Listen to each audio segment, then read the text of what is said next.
Oui, vous avez dit qu'on ne l'avait pas vu arriver. C'est absolument exact. Et ce terme de fake news... Alors, je fais une captation bénévolentielle, un petit avertissement préalable. Je vais utiliser énormément d'anglicisme. Je suis un défenseur de la langue française, mais je vais utiliser beaucoup d'anglicisme parce que ce terme de fake news, qui a une date de naissance certaine, qui a été produite dans des milieux bien repérés, financés par Annenberg, enfin disons des milieux proches de Soros, fait partie d'une cinquantaine de concepts qui nous sont arrivés des États-Unis en même temps. Certains très récemment, post-truth, fact-checking, sharp power, weaponization of... D'autres plus anciens, et il y a deux numéros de Medium, la partie de la revue de Régis Debray à laquelle je participe, comme ça vous voyez d'où je parle. On a publié une liste de 50 concepts anglo-saxons comme ça, qui ont traversé l'Atlantique, certains liés à la technologie, d'autres à ces questions de vérité, soft power, etc., et qui ont, je dirais, envahi les esprits, que ce soit dans les milieux militaires, dans les milieux dirigeants et dans les think tanks. Voilà, je suis obligé d'en glisser. Donc, ce terme de fake news, alors, on pourrait le traduire par bobard, un vieux terme qui a plus d'un siècle en France. Moi, j'aimerais bien un mot plus ancien qui est forgerie. Dans forgerie, il y a l'idée de forger, donc de fabriquer quelque chose qui est décidé à tromper l'opinion. Mais en tout cas, ce terme de fake news a une date d'apparition certaine, comme les 5 autres concepts. J'ai la liste. S'il y a des étudiants en aide, j'ai un bon sujet de mémoire à vous proposer, les gars. Donc, ce terme de fake news est arrivé très brusquement en 2016, dans le contexte, évidemment, des élections américaines. Alors, c'est amusant parce que mon bouquin précédent s'appelait « Désinformation, les armes du faux ». Il commençait par un concept qui, lui aussi, a une date d'apparition très certaine, 1953, qui est désinformation, désinformate. Et j'avais terminé mon bouquin début 2016. Je me suis dit, mais quel crétin je suis, dans ce bouquin, je ne parle pas de fake news. Je regarde et à un moment où je dis, on parle de fake, les Américains utilisent le mot fake pour des... Fake, c'est un mot d'argot américain qui veut dire un faux objet, comme un faux bijou. Donc il y a l'idée de fabrication. Okay. Pour parler d'un faux compte, c'est-à-dire un compte sur Internet qui n'est pas tenu par la personne qu'elle prétend être, qui n'est pas la nationalité qu'elle prétend, ou qui n'est pas d'une ONG qui est payée par quelqu'un. Et donc ce terme de fake news pour désigner des informations fausses, non réelles, non véridiques, des événements qui ne se sont pas déroulés, elle s'est développée très vite en 2016 avec une fonction idéologique tout à fait évidente, qui était d'une part de disqualifier le discours trumpiste, le discours sur les réseaux sociaux, ce qu'on appellerait populiste, et en sens inverse, il y a une réaction très très rapide de Trump et de son équipe qui ont dit les fake news, ce sont les fake news, ce que nous appellerions le système, des médias dominants, ils ne disent pas des classes dominantes là-bas, mais enfin des élites d'Hollywood à la Silicon Valley qui soutiennent Hillary Clinton. Et donc ça reprenait un peu la problématique sur laquelle j'avais terminé mon bouquin de 2016, la désinformation, c'est-à-dire qu'une partie de l'opinion, généralement les couches périphériques, d'en bas, etc., ont une incroyable méfiance à l'égard des médias qu'on aurait autrefois qualifiés de dominants, diffusant l'idéologie dominante. Il y a eu une sorte de 180 degrés par rapport à la gauche. Donc c'est ce que j'appelais qui est dans une stratégie du déni. C'était vous voyez sur les réseaux sociaux des gens qui disaient les médias nous cachent la gravité de la situation, la misère sociale, les problèmes de l'immigration, etc. Donc ça c'était un thème qu'on voyait naître sur les réseaux sociaux qui aboutissaient au vote populiste. Et en face, on voyait se développer un discours, allez, appelons-le des élites, des bénéficiaires de la mondialisation, qui était sur le thème, au fond, méfions-nous du discours complotiste, méfions-nous des rumeurs qui courent sur Internet, etc., etc. Alors, donc, il y a ce phénomène qui se produit très exactement en 2016, c'est-à-dire que la guerre de la vérité, quoi. Hein, au fond, une guerre, une grande peur, une panique face au pouvoir qu'auraient acquis les fake news, les fausses informations, qui est très bien résumé dans je ne sais pas si vous vous souvenez de cette première page du Monde, qui expliquait que le Brexit, l'élection de Trump, voire le référendum catalan, je ne sais pas pour l'élection de Miss France ou l'élection au PS, hein, il ne disait rien à ce sujet, était un produit des fake news et probablement d'un complot russe appuyé sur... il y a toujours, les complots sont forcément russes, appuyé évidemment sur la fachosphère, l'altersphère, toutes les méchantes sphères. Et donc, un cri d'alarme qu'on entend, d'ailleurs j'ai revu récemment qu'on expliquait les récents bouleversements italiens par l'action des méchants réseaux sociaux. Je connais un petit peu l'Italie, enfin pour dire un truc pareil, il ne faut pas parler un mot d'italien. Hein, je veux dire, bon, enfin passe.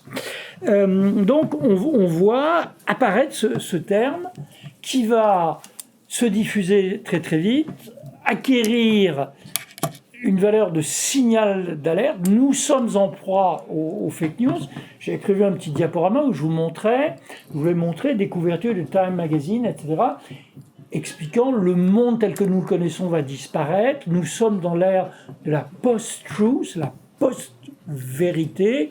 Et j'ai également, pour les amateurs, un certain nombre de documents produits par des milieux, on va dire, atlantistes, otanistes, etc., qui sont sur le thème « Notre civilisation est menacée par la post-vérité, elle est menacée par l'incapacité des masses de croire dans le discours des élites, des experts, des médias, elle est menacée par des fantasmes, des peurs, enfin vous connaissez ce discours, qui se diffusent.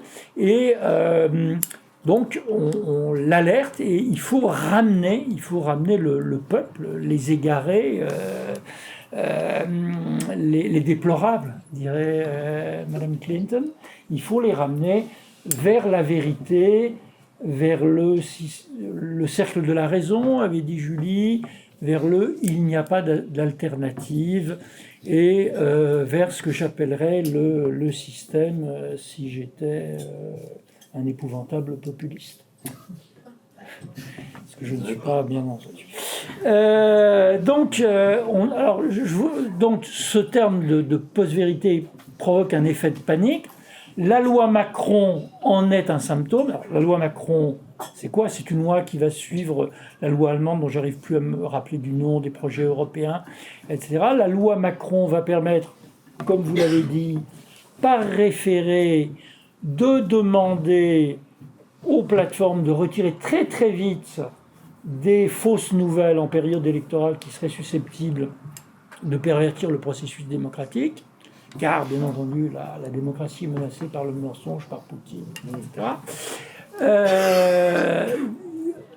Deuxièmement, alors ça on ne l'a pas vu arriver, les plus discrètes, de permettre au CSA de ne pas donner de licence ou de retirer sa licence à des médias étrangers qui perturberaient gravement le processus démocratique. Cherchez un nom. Ok. Et troisièmement, il y a d'autres dispositifs pour créer de la transparence et obliger les annonceurs qui mettent en avant des contenus payés, pour les faire monter dans les moteurs de recherche, à le déclarer. Donc ça s'inscrit d'ailleurs dans un dispositif de montée de la censure. qui est le fait des États, qui adoptent de plus en plus des lois destinées à chasser les fake news, les discours de haine, les propos conspirationnistes, c'est-à-dire à la fois des énoncés de faits et des idées ou des théories. Hein. Qu'est-ce que j'oublie l'extrémisme, le djihadisme, etc. Donc l'État, visiblement paniqué, essaie de créer des dispositifs d'autorité pour ramener le peuple à la vérité. Mais évidemment, l'État est une foutaise. Je veux dire, l'État ne peut rien. L'État n'a plus de souveraineté par rapport aux GAFA. En France, en tout cas, pas en Chine ou en Russie, bien sûr. Donc, qu'est-ce que ça veut dire? Ça veut dire que l'État va s'adresser aux GAFA, Google, Apple, Facebook, etc., ou disons aux grands de la Silicon Valley ou aux grands du net, pour leur demander de retirer ces contenus, de dénoncer les faux comptes, comme il leur a demandé, j'ai écrit un bouquin là-dessus, de retirer des contenus djihadistes, des contenus incitant à la haine, des contenus offensants, etc. Or, on reviendra sur ça tout à l'heure, là j'ai bouclé un article pour Medium sur ce thème. Évidemment, si l'État, l'acteur politique se réclamant de la souveraineté, ne peut pas grand-chose, les acteurs techniques, eux, ils peuvent sacrément quelque chose. Et dans les déclarations de Zuckerberg, des dirigeants de Google, Schmidt, etc., ils ont créé toutes sortes de dispositifs destinés à purger les contenus qu'ils mettent en ligne. On reviendra sur ce point tout à l'heure. Donc Google, comme dit l'expression célèbre, Google en sait plus sur vous que vous-même, hein, car il a plus de... Il garde toutes les traces de toutes vos demandes, tous vos désirs.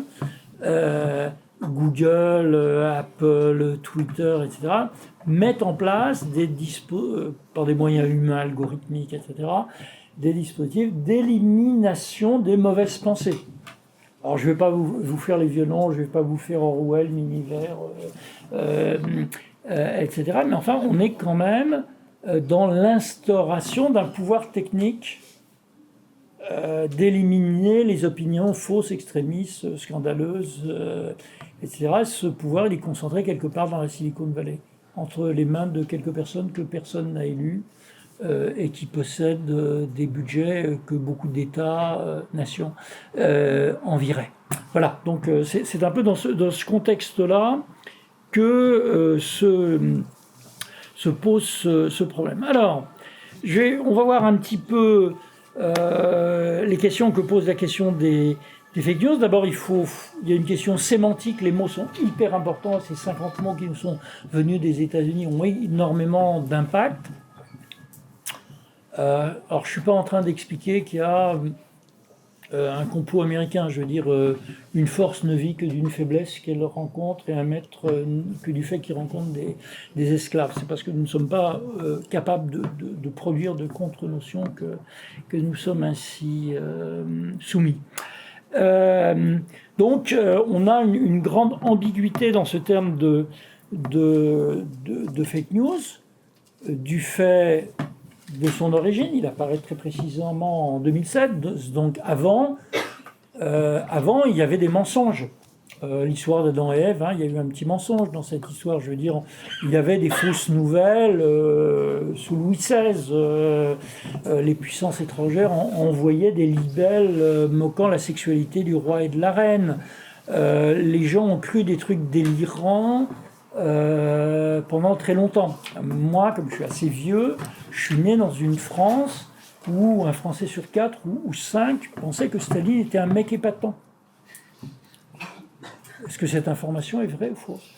Je suis né dans une France où une grande partie de la population pensait que les Algériens adoraient la France et que seule une minorité pillée par l'étranger pouvait se soulever contre la France. Je suis né dans une France où les gens, de certains de nos amis communs, pensaient que Mao était un petit peu épatant. Bon, voilà. On pourrait en développer un peu sur les erreurs humaines. Je ne sais plus qui disait, mais je suis pas en désaccord avec lui. Mais enfin bon, j'étais anticommuniste dans ma jeunesse, mais je suis beaucoup repenti depuis. Non, blague dans. Donc, je ne sais plus qui disait, c'est Tocqueville qui disait un truc plein de bon sens, qui disait si vous autorisez la liberté d'opinion, vous autorisez au moins deux opinions à s'exprimer. Et au moins une des deux est une stupidité ou un mensonge. Donc voilà, c'est un problème démocratique de fond. Donc on a ce mot de fake news, cette peur des fake news qui pourrirait le processus démocratique, pas seulement le processus démocratique. On en parlait avec monsieur, les scientifiques, en particulier dans les revues américaines, sont très inquiets d'une incroyance populaire ou d'un refus populaire de la science vis-à-vis de l'évolution, pourquoi pas de la rotondité de la Terre, de l'effet bénéfique des vaccins, etc. Donc il y a une véritable panique. Alors, on va essayer de donner une définition acceptable des bobards ou des forgeries.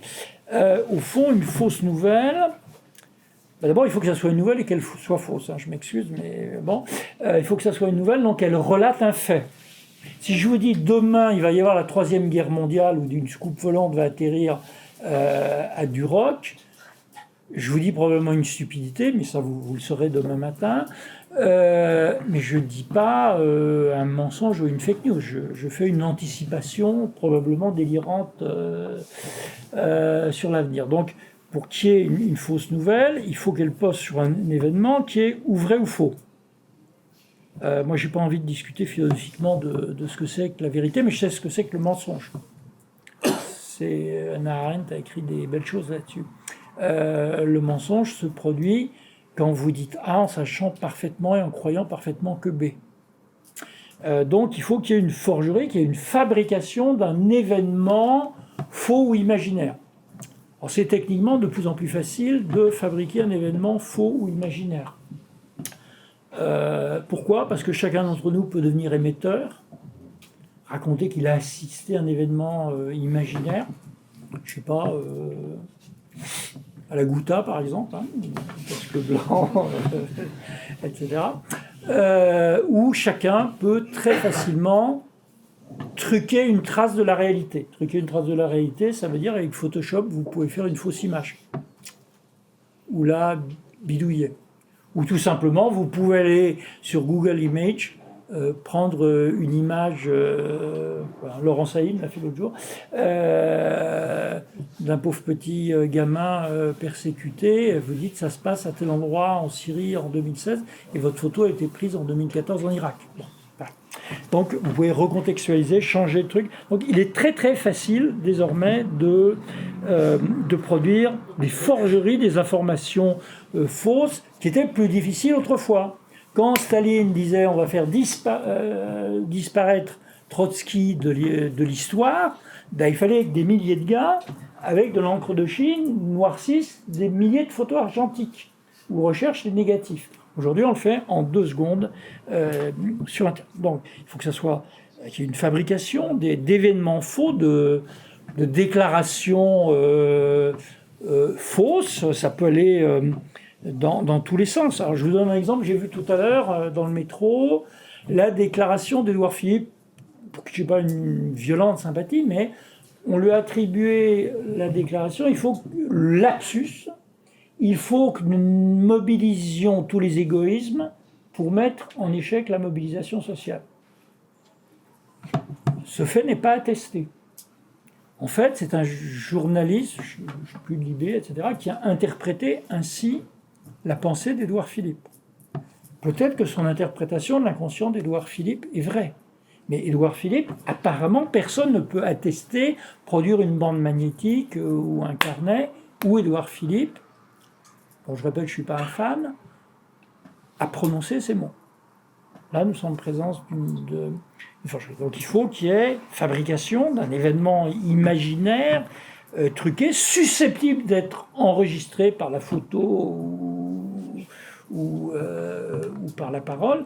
Il faut qu'il y ait derrière tout ça une intention stratégique, parce qu'en général, on ne fait pas ça pour faire du bien aux gens, mais pour affaiblir un.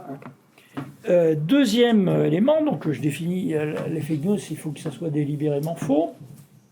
Mais qu'est-ce qui est faux ?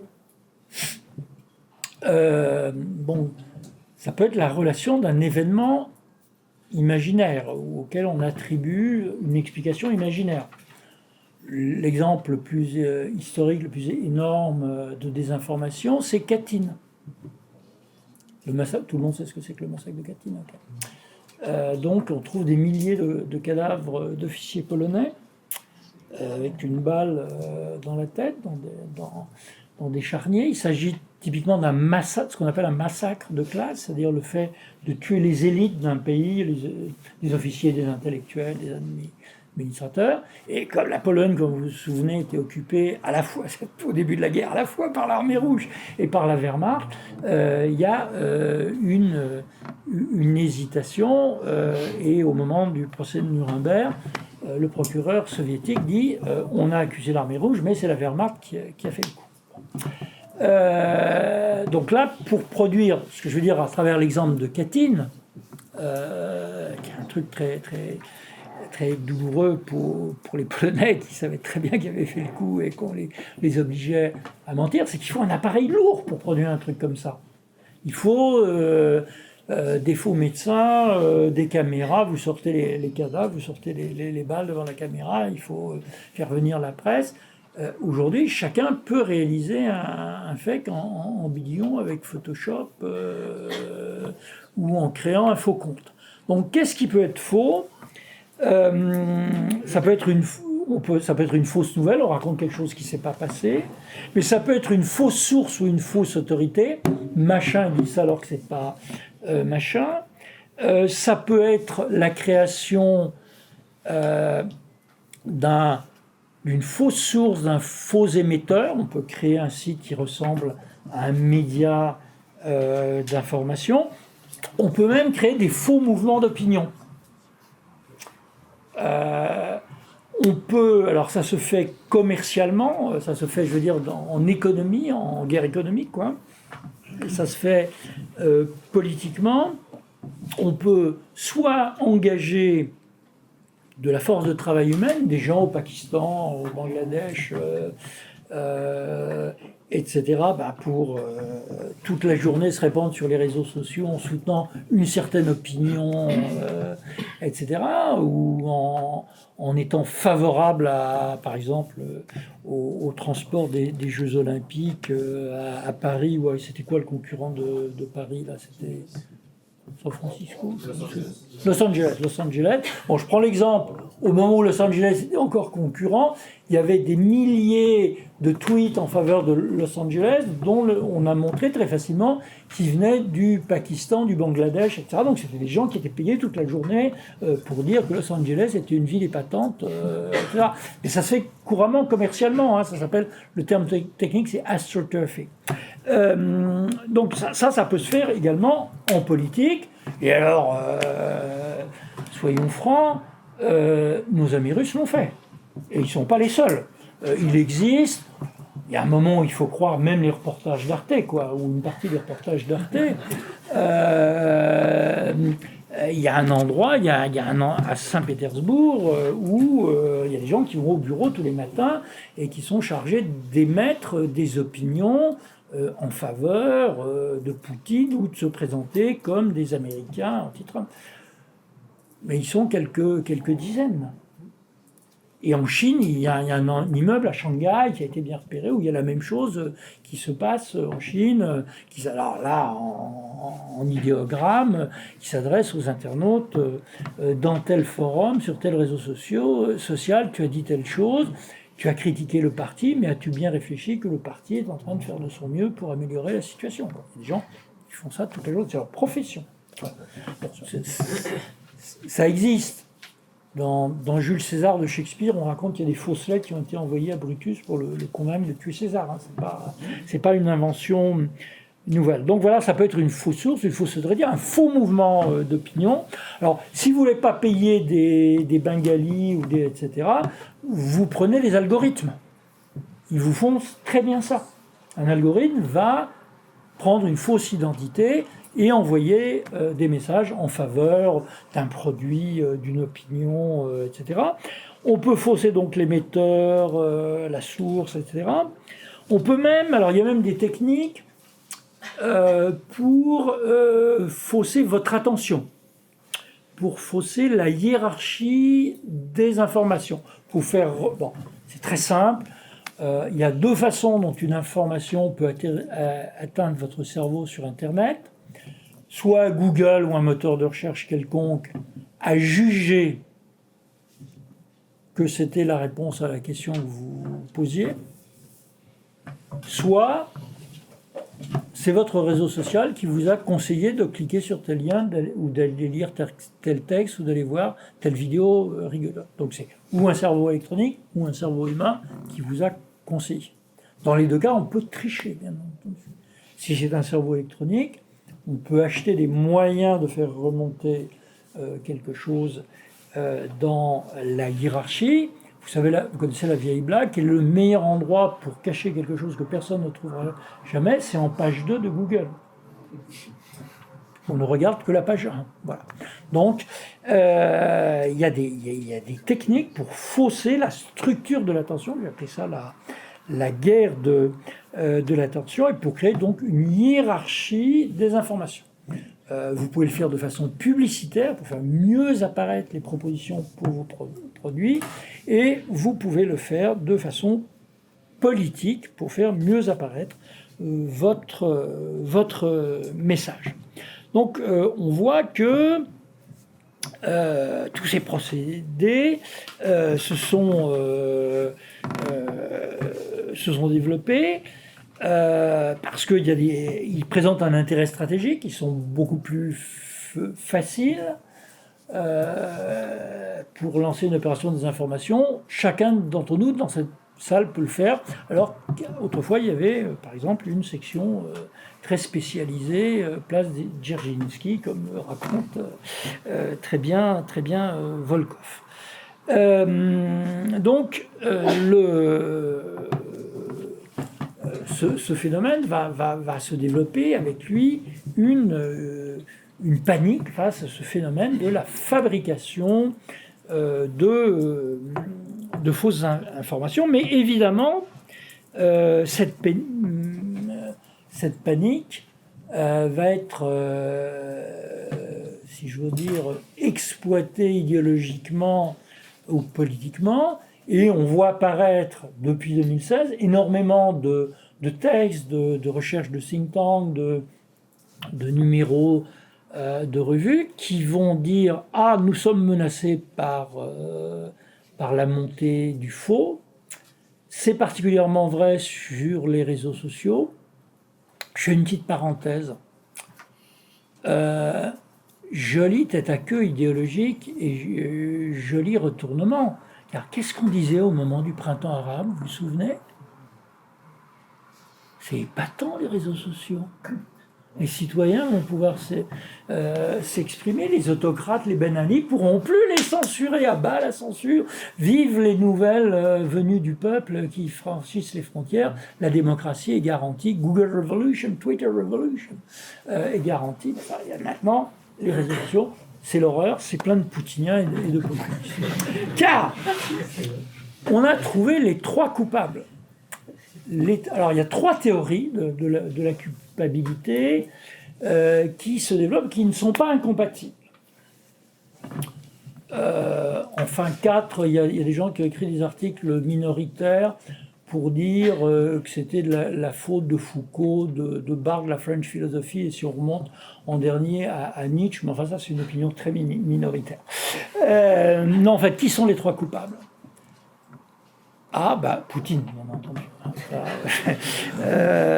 Il y a un système explicatif qui nous explique qu'il y a trois causes.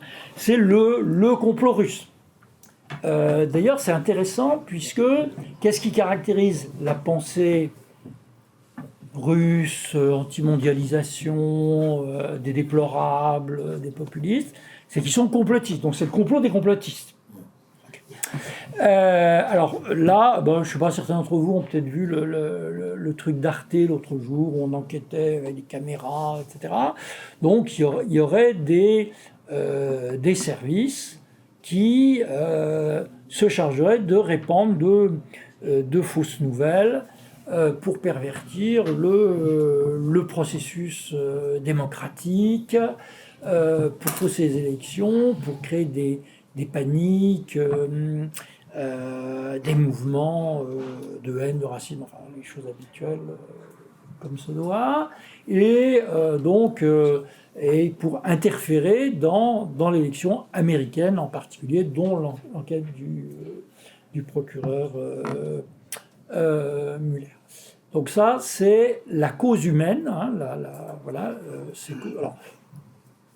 on va voir tout à l'heure que nos amis russes ne sont peut-être pas, sont pas des agneaux, ils ne sont pas tellement innocents dans cette affaire, mais qu'on leur prête énormément de pouvoir qu'ils n'ont pas.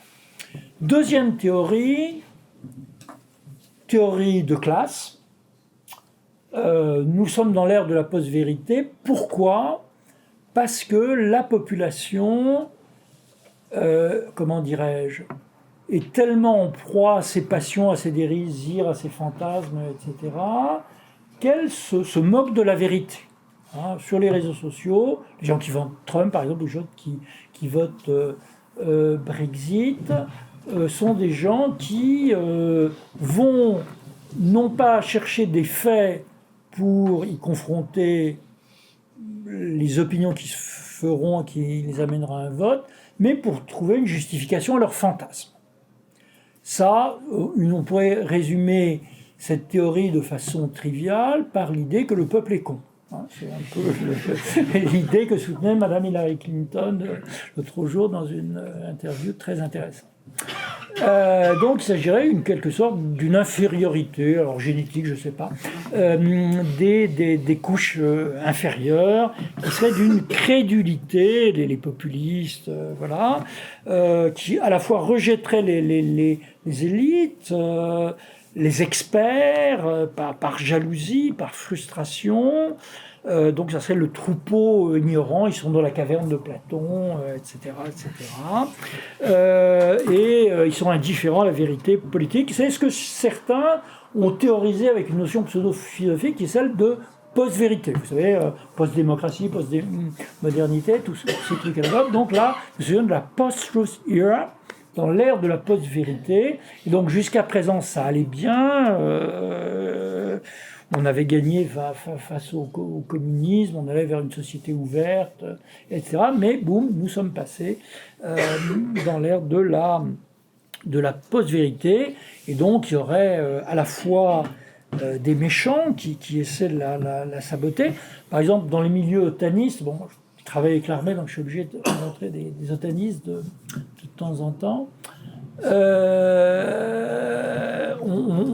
y a un concept chic qui est la guerre à la vérité. Guerre hybride, guerre à la vérité. Donc les puissances russes ou chinoises, dans une moindre mesure, non seulement essaieraient de défendre leurs intérêts, ce qui est déjà scandaleux si on y songe, mais en outre mèneraient une politique pour créer le chaos chez nous, probablement par pure méchanceté, et par haine de la vérité. Si vous pensez que je plaisante, j'ai des documents de think tank botanistes, la guerre hybride, weaponization of information, enfin des tas de concepts. Donc, ça serait des nihilistes en quelque sorte qui mèneraient ça. Et malheureusement, ils rencontreraient une certaine complaisance des couches non éduquées. Pas ceux qui ne vivent pas en centre-ville, qui n'envoient pas leurs enfants à Erasmus. Donc, alors c'est une théorie qui est peut-être vraie. Je ne sais pas. Mais si elle est vraie, il faut rétablir le suffrage censitaire. Il faut voir les choses en face. Enfin, il y a un truc qui brûle. Qui s'en va. Enfin, il y a une troisième théorie qui est très intéressante, qui est la théorie technophobe. La troisième théorie, outre les méchants ou le peuple, c'est la théorie technophobe. c'est de la faute des réseaux sociaux. C'est-à-dire exactement le contraire de ce que je vous racontais tout à l'heure. Bon, d'accord. À propos, c'est encore un coup de... Voilà. Encore un coup. Bon, voilà. Voilà. Aussitôt réélu, il frappe. Vous voyez Donc, cette troisième théorie, alors, elle est, si j'ose dire, elle est beaucoup moins sotte que les deux précédentes. Elle contient même une part de vérité. Maintient qu'il y a un rapport entre la fin de l'autorité des faits ou la fin de l'autorité de la vérité telle qu'elle a été établie et la prééminence des réseaux sociaux. Ça serait du fait que nous ne recevons plus une information verticale déversée sur nous par les élites, les dirigeants, les médias, etc. Vous me dites vers quelle heure il faut que je freine. Mais que nous nous informons en nous formons notre propre univers cognitif sur les réseaux sociaux parce que nous suggèrent les copains, les gens qui sont comme nous, les pairs. As-tu vu ça? Sais-tu que... Alors, lieu propice à la propagation des rumeurs, comme se doit. La rumeur, c'est le plus vieux média du monde, comme disait je ne sais plus qui. Mais par ailleurs, il y aurait un effet de bulle. Bon, cette théorie de Gérald Bronner, elle a une bonne part de véracité dedans. Si vous recevez de l'info descendante, les mass médias, les médias mainstream, le discours, alors on va dire, des dominants, des dirigeants, des élites, au fond, vous recevez tous le même message et vous l'acceptez ou pas. Si vous allez sur les réseaux sociaux, vous pouvez ne chercher des informations qui ne correspondent qu'à vos passions, à vos préjugés, à vos stéréotypes. Et donc, vous pouvez rentrer dans un processus de renforcement ou de confirmation de vos croyances préalables. Pourquoi? Parce que vous allez être en contact avec des dizaines ou des milliers de gens qui pensent la même chose que vous et en cherchent désespérément des preuves, dont certaines inventées. Je vais donner un exemple très simple. Quand j'étais jeune, si vous pensiez qu'on était secrètement dirigé par les reptiliens ou par les extraterrestres, vous aviez du mal à vous faire des copains. Je veux dire, il fallait que vous alliez dans les librairies ésotériques de la rue Saint-Jacques. Voilà, un petit peu spécial. Bon. Aujourd'hui, si vous pensez qu'on est dirigé par les extraterrestres, en 4 minutes sur un moteur de recherche, vous allez trouver des dizaines de sites qui vous apporteront des preuves de ça, avec des tas de photos, etc. Le truc est vraiment devenu évident,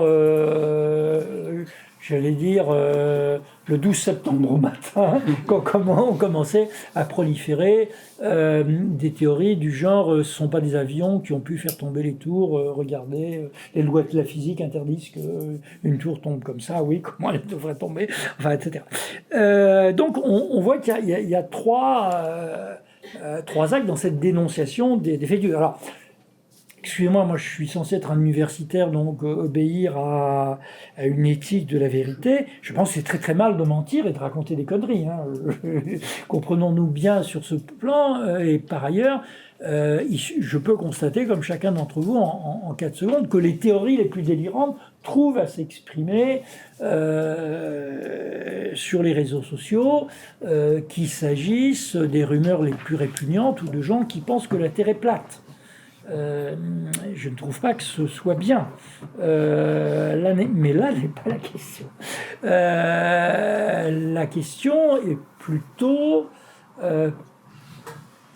non pas pourquoi est-ce que des gens produisent des théories délirantes. Je pense, comme Karl Popper, que l'homme est un singe menteur, donc c'est pas quelque chose de nouveau, que nous soyons dirigés par nos fantasmes, nos imaginaires, nos affects, ça me paraît pas une révélation non plus. C'est le problème, il est plutôt d'une part dans le succès qu'ont ce genre de nouvelles ou de théories, d'autre part dans la façon dont elles se diffusent, et enfin, dans un troisième point, pourquoi on ne croit plus les mass médias? Pourquoi on ne croit plus les experts qui passent sur les plateaux de télé? C'est une question qui s'est posée, par exemple, en France en 2005. référendum sur la Constitution européenne. De Johnny Hallyday à Michel Serres, tous les intellectuels expliquaient qu'il fallait voter oui. Je veux dire, l'unanimité des médias était absolue. Où est-ce que j'étais, moi, à l'époque? Je devais être à l'Idiot International. Bon. Mais bon, on rasait les murs, quoi. Bon, voilà. Quand on était con. À l'Idiot International, en plus. Mais oui, puis surprise, 55% des Français, contre les médias, contre les élites, contre les vedettes de la télé, ont voté non. Ça a été déjà le premier point. Donc, je veux dire par là que le problème est, pour une large part, celui du scepticisme populaire. Pourquoi on ne croit pas les médias mainstream? Je prends l'exemple de l'élection de Trump. 95% des médias américains soutenaient Hillary Clinton. Je dis ça pourquoi? Parce que soutenir, il a un sens très précis, endorse, aux États-Unis, et les médias déclarent pour qui ils recommandent de voter. Or, je ne parle pas de New York Times, Washington Post, etc., même en télé, tous soutenaient Hillary Clinton, qui était la candidate naturelle. Eux aussi, ils étaient dans leur bulle, d'une certaine façon. S'il y a une bulle des populo-poutinos, gauchos, je ne sais pas quoi, sur les réseaux sociaux, il y a aussi une bulle des élites. Bon. Donc, il y avait l'élection de Trump, les médias dominants étaient pour elle. Je ne vous parle pas de Hollywood, je ne vous parle pas de la Silicon Valley, je ne vous parle pas des gens qui vivent à Manhattan, ou qui, comme l'a dit Hillary Clinton elle-même, les gens qui ont voté pour moi sont les gens qui produisent les 3/5 du PIB américain. Donc, théoriquement, elle, soutenue par l'appareil du parti, alors que Trump ramait face à ses concurrents, elle devait emporter les doigts dans le nez. Par ailleurs, elle avait engagé les meilleurs spécialistes du marketing politique, ceux qui avaient fait élire Obama 2 fois et qui faisaient les super annonces télévisées qu'on pouvait voir sur CNN. Bon.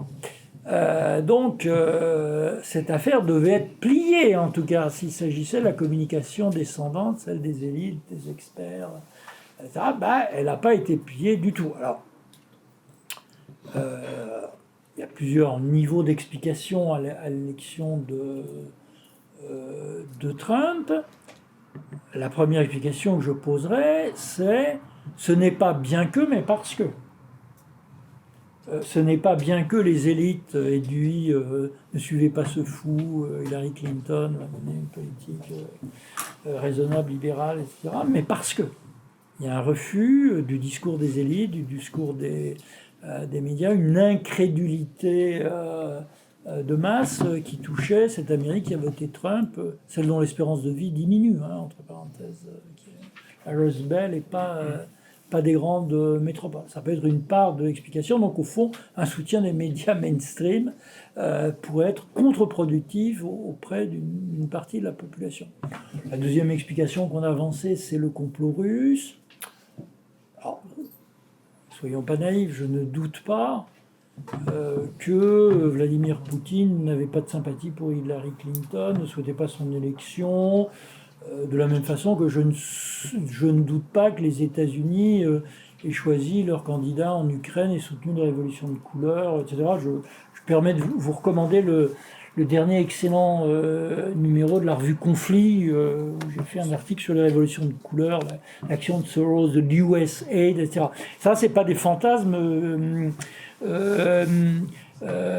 piochés dans des revues minoritaires, genre la taupe trotskiste en folie. Il s'agit de faits dont on connaît les budgets, les origines, etc. Donc, intervention russe, oui.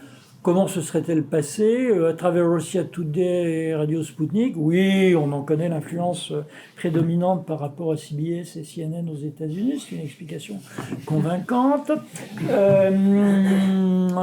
Alors par des contacts personnels entre le gendre de Trump et des agents russes, c'est possible. Hein, je n'ai pas pris de pot avec eux, je ne peux pas en attester. Et l'autre explication étant que ça aurait été à travers de faux comptes s'adressant à la population et soutenant la candidature de Trump. Alors ces faux comptes existent, ces fake news existent. On peut en retrouver les adresses d'origine, les adresses IP à l'Est, ce qui ne veut pas dire forcément directement au Kremlin. Hein. Il y a peut-être aussi des groupes militants en Russie, mais enfin, c'était quelque chose de totalement minoritaire, et surtout s'adressant presque exclusivement à des gens préconvaincus. Il y a une différence énorme. Je ne vais pas vous assommer avec ça, mais si on veut mesurer ça scientifiquement, il y a eu tout un tas d'études, Yale, Dartmouth University, Columbia School of Journalism, etc.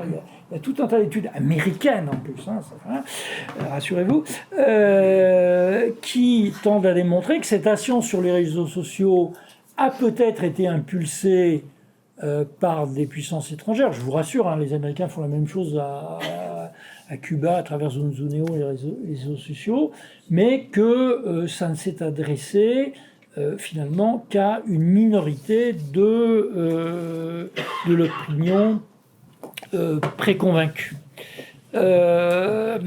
Donc la dernière explication enfin serait que Hillary Clinton aurait été déstabilisée dans l'opinion par la diffusion de ce qu'on a comment on appelle ça, le Clinton Gate, le Hillary Gate, je ne me souviens plus, de courriels piratés dans des ordinateurs du Parti démocrate et qui démontraient des choses tout à fait surprenantes, du genre elle est copine avec les journalistes qui lui envoient les questions avant de la recevoir sur les plateaux, où elle est en contact avec de grands industriels ou de grands lobbyistes, des révélations qui m'ont frappé de stupeur. Alors c'est possible. Je veux dire, c'est possible que la chose soit vraie, qu'elle connaisse des gens riches, par exemple. Voilà. Non, mais par ailleurs, il est possible que ces mails de son conseiller en communication Podesta et du Parti démocrate américain aient été volés par des pirates informatiques. De même il est possible qu'ils étaient balancés de l'intérieur par ce qu'on appelle un whistleblower, quelqu'un qui sonne l'alerte, un équivalent de Bradley Manning ou de Assange, etc., ou de Snowden, c'est-à-dire qu'il y a quelqu'un qui est à l'intérieur d'une organisation, qui est scandalisé moralement par quelque chose qu'il constate, et qui balance à Wikileaks les documents authentiques. Je ne le sais pas, une enquête l'établira ou pas, mais dans tous les cas, si c'était le cas, je vous signale un petit problème, c'est que là, on parlerait de documents authentiques, pas de fakes. Ce serait de la révélation de documents scandaleux, que ce soit par quelqu'un de l'intérieur ou par une action. Donc, vous voyez que alors, par ailleurs, il est tout à fait exact que pendant cette campagne américaine, il a circulé des histoires totalement délirantes et qui choquent le bon sens. Elles ont circulé d'ailleurs dans les deux sens. Alors, je ne sais pas, vous avez tous lu les fausses nouvelles du genre « Le pape soutient Trump ». Ce qui est grotesque. Alors, même au temps des Borgia, le pape ne soutenait pas un candidat à une élection. Ou qui avait une chaîne de pizza dissimulait des activités de prostitution pédophile au profit du Parti démocrate. Enfin, il y a eu toutes sortes de nouvelles de ce type qui ont circulé, qui sont à la limite du canular d'ailleurs, ou de l'invraisemblable, et qui ont circulé pendant cette campagne. Mais l'élément intéressant, c'est que, je ne vais pas vous assommer avec toutes mes études de Yale, etc., ça a circulé dans des milieux préconvaincus, dans des milieux déjà décidés à voter Trump. Et si on analyse plus finement, le fait d'être exposé à une fausse nouvelle totalement délirante, du genre, j'ai des photos là, enfin des trucs qui... Hillary Clinton a rencontré un extraterrestre ou n'importe quoi. Ce genre de nouvelles, ne sont pas forcément fabriquées par des adversaires politiques. Ça peut être dans un but commercial, c'est ce qu'on appelle un piège à clics, c'est-à-dire des sites qui tentent d'attirer avec les titres les plus sensationnels possibles des gens pour les exposer à un message publicitaire. B, le fait que vous y soyez exposé ne fait pas que vous y croyez. C, le fait que vous le fassiez circuler auprès de vos amis en disant « T'as vu celle que j'ai reçue sur Twitter, etc. » ne prouve pas que vous soyez convaincu. Et en tout état de cause, ça n'est pas du tout un élément qui est susceptible de changer un vote.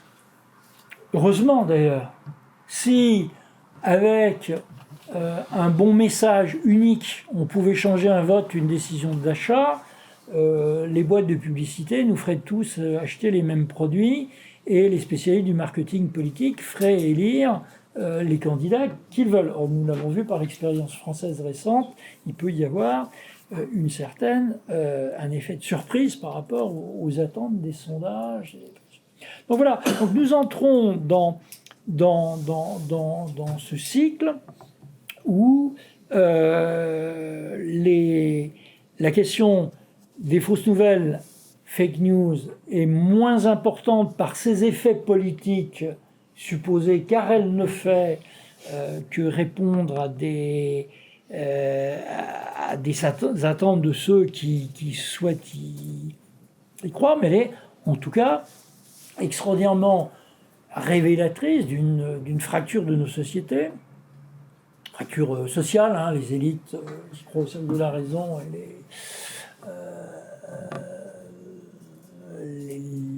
les masses qui vont sur les réseaux sociaux, c'est une guerre entre médias dominants et réseaux sociaux Web 2, c'est une lutte idéologique pour disqualifier, avec le nom de fake news, des opinions anti-système ou des opinions, je dirais, illibérales. Hein, donc, je veux dire par là que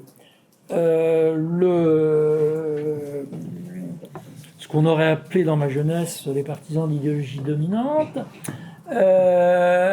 se défendent au nom de l'argument du faux, de la manœuvre dolosive et trompeuse sur les réseaux sociaux, de la stupidité présumée de leurs opposants.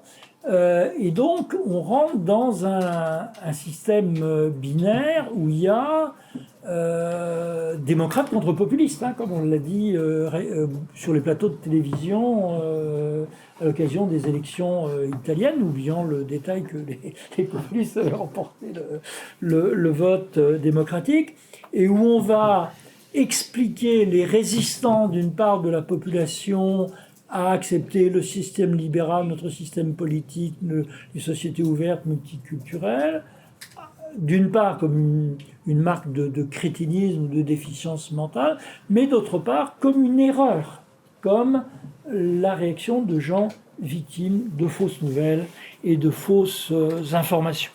Alors, donc, cette panique face aux fake news qui menacerait le fondement même de la légitimité et de l'autorité de nos systèmes, donc marquant la différence entre le clan de l'évidence morale, l'évidence technique, il faut être libéraux, il faut faire de la croissance, il faut s'ouvrir au monde, etc., et le monde des fantasmes. Donc elle a provoqué d'importantes réactions. Et ces réactions, elles vont mobiliser plusieurs acteurs. L'État. L'exemple, c'est la loi Macron qui se prépare et qui est donc où on va agiter le spectre des fausses nouvelles déstabilisant la démocratie. Alors, je fais une petite parenthèse. Macron est, je ne sais pas s'il faut dire s'il est gonflé ou qu'il est très intelligent dans cette affaire, mais s'il y a quelqu'un qui a bénéficié des fake news, c'est lui, en faisant du judo très habilement. Il y a eu 3 fake news principales contre Macron. Fake news 1, il est homosexuel. Enfin, 2 points, ouvrez les guillemets, il est homosexuel, fermez les guillemets. Alors, il paraît que ça se disait beaucoup dans les dîners en ville fillonistes et de droite. Je ne fréquente pas de dîner en ville fillonistes et de droite, donc je n'en sais rien. Mais c'est une information qui aurait circulé sur les réseaux sociaux, qui aurait été une tentative de le déstabiliser. Si vous regardez un peu plus en détail, d'ailleurs, vous apercevez que Rossia Toudé a dit qu'un député LR avait dit que Macron était soutenu par le lobby gay. Ce qui n'est pas exactement la même chose que d'accuser les gens d'être homosexuels. Mais Macron l'a très bien retourné en judo en disant « On m'accuse, devant sa femme, un meeting, on m'accuse d'être homosexuel, je vivrai avec, je ne sais plus comment il s'appelle. » Guillaume Pépi. Voilà. Voilà, qui fréquente les dîners fillonistes, il s'est révélé. Mais c'est évidemment avec l'argument d'impossibilité. Mais comment aurais-je le temps? C'est physiquement impossible. Donc vous poussez un truc à l'absurde et vous le ridiculisez. Deuxième cas qui a été évoqué, c'est il a un compte aux Bahamas. Mais évidemment, ça a été soutenu par un faux document dont le caractère falsifié était révélé en 40 secondes par les médias mainstream et par les réseaux sociaux. Car, j'insiste sur ce point, il y a des fausses nouvelles, il y a des diffamations, dans les deux sens d'ailleurs, mais ces diffamations sont immédiatement repérées, moquées, stigmatisées dans des émissions de télé, par les médias, etc. Enfin, troisième cas dans l'affaire Macron, c'était le Macron Leaks qui s'est produit le vendredi soir avant l'élection. Donc, comme dans le Democratic ou le Clinton Leaks, je ne sais plus comment on dit, aux États-Unis, des documents confidentiels de En Marche auraient été volés, dérobés, piratés et mis sur la place publique.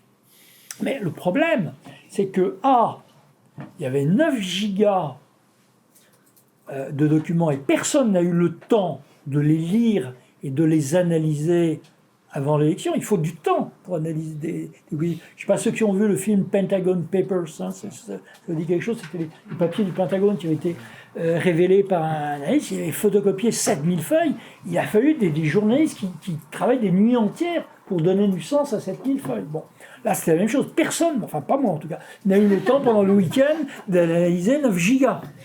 Et j'ai lu aucune analyse. Et la loi française interdit de publier des nouvelles susceptibles de changer le vote dans le dernier week-end. Donc, on ne pouvait pas l'analyser, vous ne pouvez pas en parler. Donc, voilà. Donc, je ferme ma parenthèse. Donc, Macron a effectivement bénéficié de la peur des fake news, bien plus que des fake news. Et je suis d'accord avec Jérôme Lindon quand il dit que la peur des fake news est pire que les fake news. Et en tout cas, elle a un plus grand pouvoir idéologique. Deuxième acteur qui va intervenir contre les fake news, ce sont les grands du net.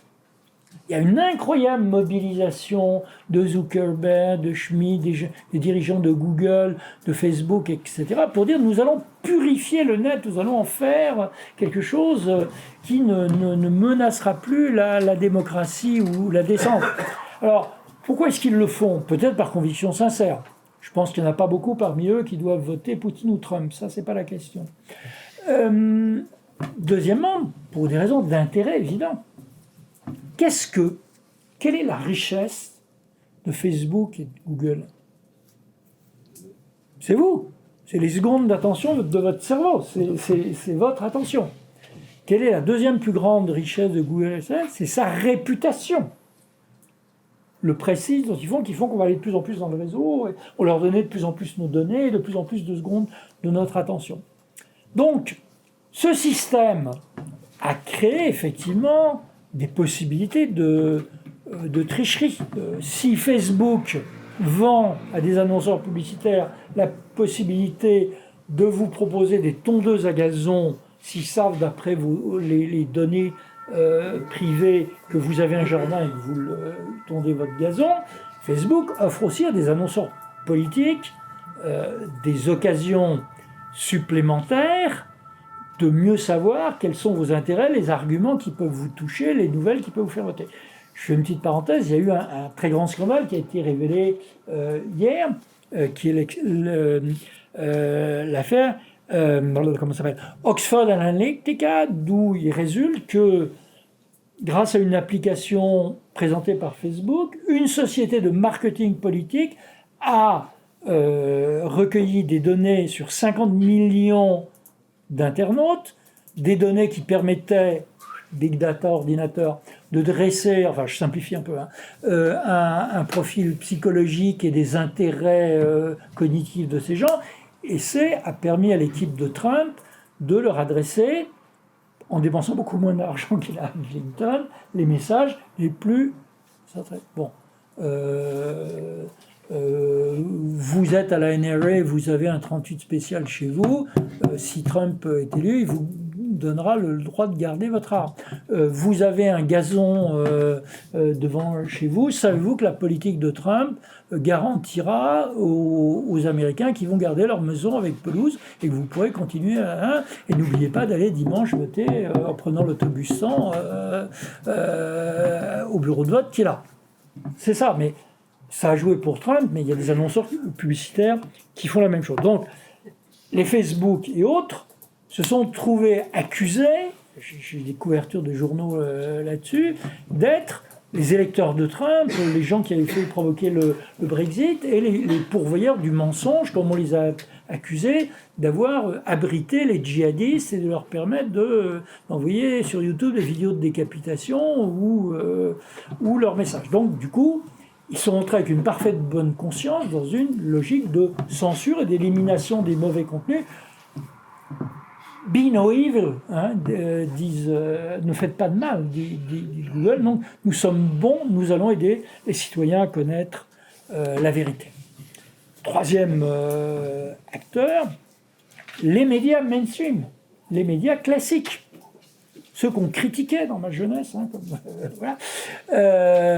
qui se trouvent concurrencés par le numérique, concurrencés dans leur crédibilité comme autorité s'adressant à l'opinion, et qui vont évidemment se mobiliser, parfois en accord avec les GAFA, avec les grands du net, pour faire ce qu'on va appeler du fact-checking. Revenez vers nous, les médias classiques, relisez Le Parisien ou Le Monde, retournez à 20h devant le JT, nous au moins on ne vous ment pas comme les maniaques du complot extraterrestre ou de Hillary a vendu des armes à Daesh. Nous au moins on vérifie nos informations. Nous au moins on a des logiciels pour ça, et on va vous le démontrer, et ça va être l'explosion il existe 146 dispositifs de fact-checking, vérification des informations qui circulent sur Internet à travers le monde. Le plus connu, c'est le Décodex du Monde. Bon, je ne vous fais pas un dessin. Vous savez la façon dont un média, Le Monde, va qualifier ses confrères. Donne des informations fiables, fait des canulars ou d'autres informations et suspect. Bon, je pense qu'il y a des gens ici qui connaissent le site Les Crises. Voilà. Notre sympathique ami, vous savez qu'il s'est fait mettre au pilori par les codex du Monde. Alors, attention, quand vous êtes un site et quand ce processus s'engage, c'est-à-dire quand les ONG ou les médias de fact-checking vous dénoncent, on commence à vous déréférencer en attendant la loi Macron, et vous n'avez plus de visiteurs. C'est comme un journal qui peut plus vendre dans les kiosques, voilà. Donc c'est une façon. Alors on vous envoie pas la police, on vous met pas en prison, je suis d'accord. Pas encore. Ça va venir, rassurez-vous. Et donc là, il y a un processus. Alors, peut-être pour conclure, pour qu'on puisse poser quelques questions. Donc, on voit qu'il y a il y a un enjeu idéologique, il y a un enjeu technologique, il y a un enjeu politique, il y a même un enjeu géopolitique dans la rivalité avec la Russie et les États libéraux qui va se jouer autour de cette idée de la vérité. Alors, c'est à la fois une terrible simplification idéologique, ça veut dire t'es un menteur, non, c'est celui qui le dit hier. Enfin, on a vraiment régressé dans le débat idéologique, et c'est par ailleurs, comment dirais-je, ça trahit une grande naïveté ou autosatisfaction de nos dirigeants ou des élites. Si les gens ne pensent pas comme nous, ce n'est pas parce qu'ils ont d'autres valeurs que nous, ou ce n'est pas parce qu'ils ont d'autres intérêts de classe, par exemple, que nous, c'est parce qu'ils sont trompés par les méchants réseaux sociaux. Donc là, il y a un nouveau mode de raisonnement qui s'établit et qui aboutit à des explications du genre si on a voté Lega dans le nord et Cinque Stelle dans le sud de l'Italie, c'est à cause des conneries qu'il y avait sur les réseaux sociaux. Je veux dire, il faut ignorer totalement ce que les Italiens pensent de leur classe politique pour proférer des stupidités pareilles. Donc voilà, on est rentré dans un grand enjeu dont l'enjeu c'est l'établissement de la réalité du monde, l'établissement de la vérité. Que dire? Évidemment, l'idéal, ça serait qu'on puisse arrêter ces délires, qu'on ne le fera pas par la répression et par l'interdit. Je vais faire un discours un peu républicain, les violons, etc. Enfin, si on avait par exemple une école qui était capable de donner un minimum de maîtrise de la langue, un minimum de connaissance des processus rhétoriques, ce qu'on a fait depuis les Grecs jusqu'à la Troisième République, soit dit entre parenthèses, qui donne un minimum d'éducation, je dirais, ou scientifique, ou à connaissance des faits, ça serait effectivement probablement le meilleur remède à cette véritable crise de l'art. On parle plus du même monde quand même. Il y a deux parties de la population qui parlent plus du même monde. Voilà. Donc on rentre je crois, dans un véritable enjeu idéologique, et je vais terminer là où vous avez commencé. On l'a pas vu venir, celle-là. On croyait qu'on était dans la bataille d'idées, la bataille de projets. La véritable bataille est qui a l'autorité pour dire la vérité. Voilà, je vous remercie. Merci beaucoup.